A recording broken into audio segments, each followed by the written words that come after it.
کشمیر کہانی کی قسط نمبر 8 میں خوش آمدید، جہاں ہم مقبوضہ کشمیر میں مسلح تحریک آزادی کے آغاز کے بعد کے اہم واقعات اور اس دوران آزاد کشمیر کی اقتصادی، سیاسی و سماجی حالات پر روشنی ڈالیں گے۔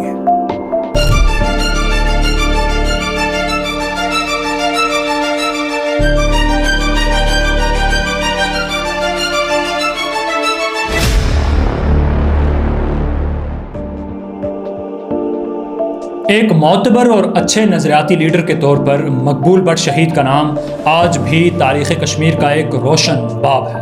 انہوں نے 1966 میں بھارت سے کشمیر کی آزادی کے لیے مسلح جدوجہد کا آغاز کیا۔ 1971 میں ایک بھارتی طیارے گنگا کی ہائی جیکنگ کے الزام میں بھارتی حکومت نے مقبول بٹ شہید کو گرفتار کر لیا اور ان پر قتل کے الزامات عائد کیے۔ پاکستان نے مقبول بٹ شہید کی رہائی کے لیے ہر سفارتی فورم پر آواز اٹھائی اور ان کی رہائی کے لیے کوششیں کی، لیکن بھارت کی ہٹ درمی اور بدقسمتی سے ان کی اپنی جماعت JKLF کی ناقص حکمت عملیوں اور پارٹی کی اندرونی اختلافات نے مقبول بٹ شہید کی رہائی میں رکاوٹیں کھڑی کی۔ 1984 میں برطانیہ کے شہر برمنگم میں بھارتی سفارتکار روندر مہاترے کا اغوا اور قتل اس سلسلے کا اہم ترین واقعہ تھا۔ اس کارروائی کا مقصد مقبول بٹ شہید کی رہائی تھا، لیکن اغوا کنندگان کی جلد بازی اور غیر مؤثر حکمت عملی کے باعث یہ واقعہ الٹا اثر ڈال گیا۔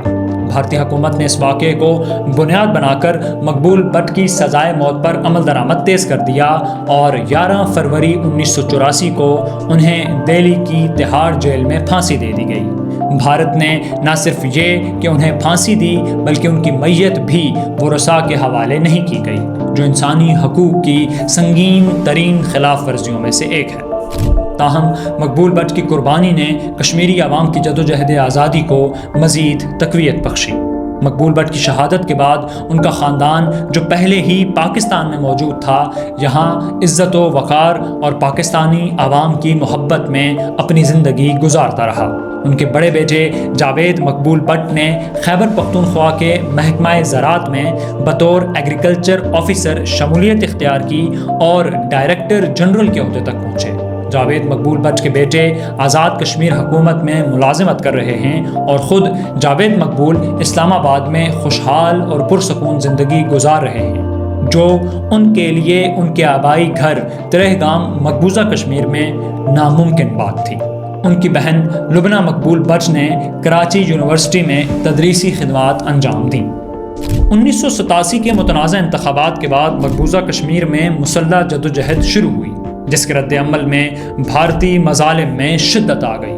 ان مظالم کے باعث 1987 سے اگلے کچھ سالوں تک ہزاروں کشمیری آزاد کشمیر اور پاکستان کے دوسرے علاقوں میں ہجرت کرنے پر مجبور ہو گئے، جنہیں پاکستان نے نہ صرف خوش دلی اور محبت سے خوش آمدید کہا بلکہ ان کے لیے بہت سی سبسڈیز، تعلیمی اور مالی تعاون کا اہتمام کیا گیا۔ یہ مہاجرین آج بھی ہزاروں کی تعداد میں پاکستان اور آزاد کشمیر میں باعزت اور خوشحال زندگی گزار رہے ہیں۔ ان مہاجرین کو مہاجرین 1989 کہا جاتا ہے۔ جی، سب سے پہلے تو میں یہ عرض کروں کہ جب 1987 میں مسلم متحدہ محاذ کے الیکشن کو دلی سرکار نے چوری کیا اور کشمیر کے لوگوں کے اجتماعی فیصلے کو مسترد کر دیا، اس کے بعد کشمیر کے اندر ایک مزاحمت کا آغاز ہو گیا، اور اسی مزاحمت کے دوران آپ دیکھ رہے ہیں کہ ہزاروں کشمیری جو شہری ہیں انہوں نے ہجرت کی اور وہ آزاد کشمیر کی طرف، ریاست کے دوسرے حصے کی طرف آ گئے، لائن آف کنٹرول کو، خونی لکیر کو عبور کر کے یہاں پہ آ گئے۔ اور یہاں پہ الحمدللہ آزاد کشمیر کے ہمارے بھائیوں نے، حکومت نے اور پاکستان کی حکومت نے کشمیری مہاجرین کا بہت خیال رکھا اور انہیں پوری عزت اور تکریم کے ساتھ یہاں زندگی گزارنے کا موقع دیا۔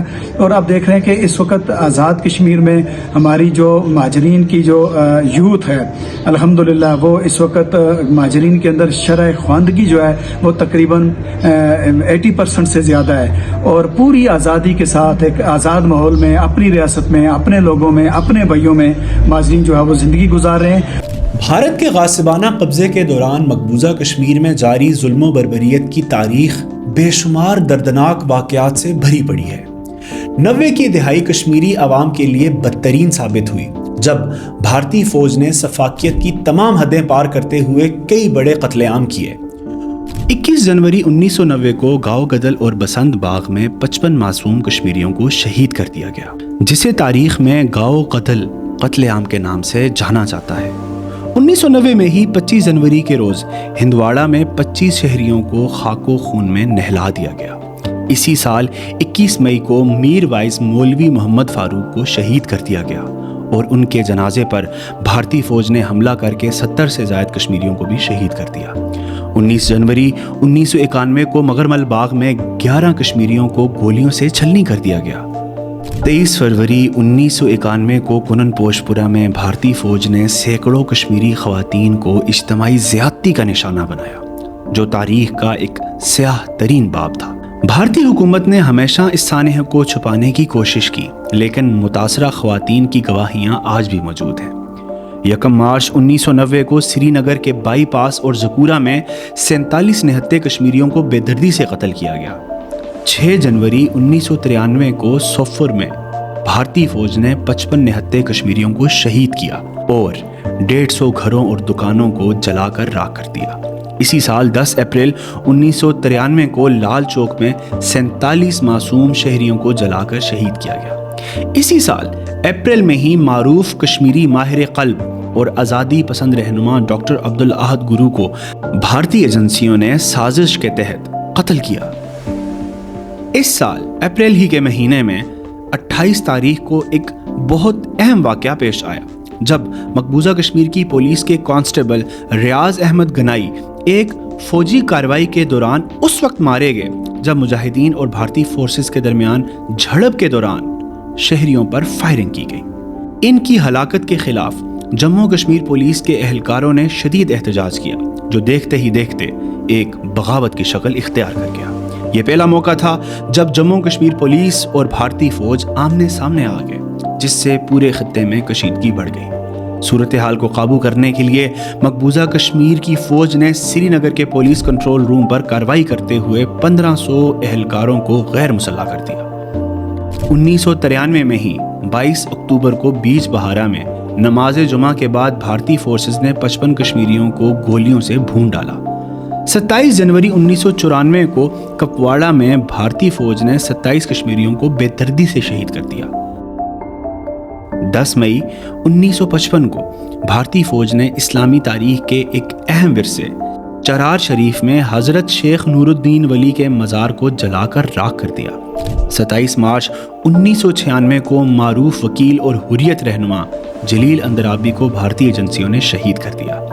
بھارتی فورسز کی یہ کارروائیاں نہ صرف مسلمانوں تک محدود رہی بلکہ 25-26 جنوری 1998 کی درمیانی شب کو وندھاما میں بھارتی ایجنٹوں نے 23 کشمیری پنڈتوں کو بے دردی سے قتل کر دیا تاکہ دنیا کے سامنے مسلمانوں کو بدنام کرنے کا پروپیگنڈا کیا جا سکے۔ اقوام متحدہ کا چارٹر کسی بھی مقبوضہ کے قوم کو یہ رائٹ بھی دیتا ہے مزاحمت کا، لہذا ایک جوان عسکری تحریک وہ جب مقابلے میں آئی تو ہندوستان کو یقین ہو گیا کہ جناب ان کا پورا الیکشن رگ کر کے اور دھاندلی کر کے اور اس کو یعنی باقاعدہ سبوتاج کرنے کے باوجود بھی ان کے حوصلوں کو میں مات نہیں دے سکا اور مقابلے میں یہ ایک عسکری تحریک برپا کر کے اپنی آزادی کے اس حق کو حاصل کرنے کے لیے یکسو ہو گئے ہیں، تو پھر ہندوستان نے ایک طرح سے جینوسائیڈ کا آغاز کیا۔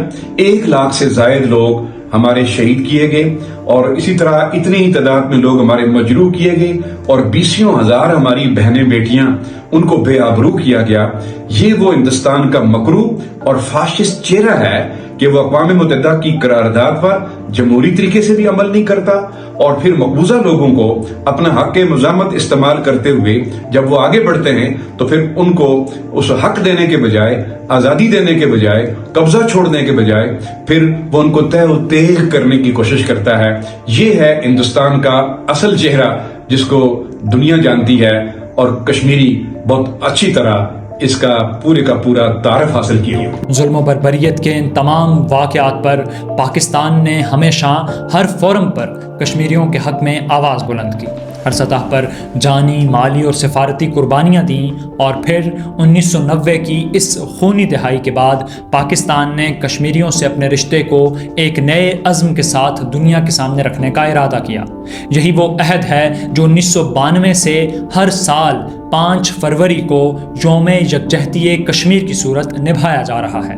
یہ دن صرف یکجہتی کا دن نہیں، یہ مظلوم کشمیریوں کے زخموں پر پاکستانی قوم کا محبت بھرا ہاتھ ہے، اور ان شہیدوں سے کیا گیا وعدہ ہے جن کا خون آج بھی وادی کی مٹی میں خوشبو بن کر مہک رہا ہے۔ 1993 میں آل پارٹیز حریت کانفرنس کا قیام عمل میں آیا، جو درجنوں کشمیری سیاسی جماعتوں کا اتحاد تھا۔ اس کا بنیادی مقصد کشمیر کے حق خود ارادیت کے لیے جدوجہد کرنا تھا۔ 22 فروری 1994 میں بھارت نے اپنی ہٹ درمی کو مزید بڑھاتے ہوئے اپنی پارلیمنٹ سے قرارداد منظور کرائی کہ کشمیر بھارت کا اٹوٹ انگ ہے اور اس پر کوئی بات چیت نہیں ہوگی۔ اس کے بعد مزید بھارتی فوجی دستے کشمیر بھیجے گئے تاکہ اس عمل کے خلاف کشمیریوں کی جدوجہد کو دبایا جا سکے۔ مئی 1994 میں یاسین ملک نے JKLF پر لگنے والے دہشت گردی کے الزامات سے بچنے کے لیے مقبوضہ کشمیر میں یک طرفہ طور پر مسلح جدوجہد ختم کرنے اور پرامن سیاسی جدوجہد شروع کرنے کا اعلان کیا۔ اس فیصلے نے تنظیم میں اختلافات پیدا کر دیے، کیونکہ تنظیم کا ایک بڑا دھڑا جو عام طور پر امان اللہ خان کی قیادت میں تھا، مسلح جدوجہد کو جاری رکھنا چاہتا تھا۔ آزاد کشمیر میں مقیم امان اللہ خان نے قوم پرستی کے نظریات کا فروغ جاری رکھا، لیکن مسلح مزاحمت پر زور دینے کے باوجود انہیں عملی طور پر عسکری طاقت میسر نہ آ سکی۔ اس کے برعکس آزاد کشمیر کی عوام قوم پرست نظریات کے بے جا پرچار سے تقسیم کا شکار ہوئے۔ JKLF کی اس انتہا پسند سیاست کے باعث مسئلہ کشمیر کو اجتماعی طور پر بہت زوال کا سامنا کرنا پڑا اور آزاد کشمیر بھر کی عوام متحد نہ ہو سکی۔ اس نظریاتی تقسیم کا فائدہ بھارت کو ہوا۔ یہ تقسیم محض عسکری سطح تک محدود نہیں رہی، بلکہ اس نے سیاسی اور سماجی سطح پر بھی گہرے اثرات مرتب کیے۔ ایک طرف نظریاتی ہم آہنگی ختم ہونے لگی تو دوسری طرف تحریک آزادی کشمیر میں شامل مختلف گروہوں کے درمیان باہمی اعتماد کی فضا متاثر ہوئی۔ 1998 میں بھارت نے ایٹمی دھماکے کیے، جس کے جواب میں پاکستان نے بھی چاغی میں ایٹمی دھماکے کر کے برابری کا ثبوت دیا۔ پاکستان کا ایٹمی طاقت بننا کشمیری عوام کے لیے ایک حوصلہ افزا خبر تھی، اور پورے عالم اسلام کے ساتھ ساتھ آزاد اور مقبوضہ کشمیر دونوں میں خوشیاں منائی گئی۔ 1999 میں پاکستان اور بھارت کے درمیان کشمیر کے معاملے پر کارگل کی جنگ چھڑ گئی۔ جنگ میں بھارتی فوج کو شدید نقصان اٹھانا پڑا، تقریباً 700 بھارتی فوجی ہلاک ہوئے۔ پاکستان نے بھارت کے 3 لڑاکا طیارے بھی مار گرائے، تاہم بین الاقوامی دباؤ کے نتیجے میں جنگ بندی کا اعلان کیا گیا، جس نے مسئلہ کشمیر کو جلد از جلد منصفانہ حل کے لیے کوشش کرنے کو عالمی سطح پر مزید اجاگر کیا۔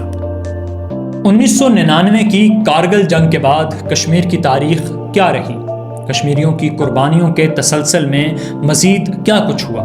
یہ سب جانیے کشمیر کہانی کی قسط نمبر 9 میں۔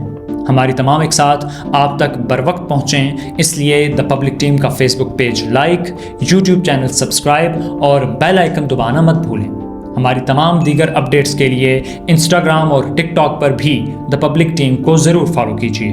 انشاءاللہ جلد آپ سے دوبارہ ملاقات ہوگی۔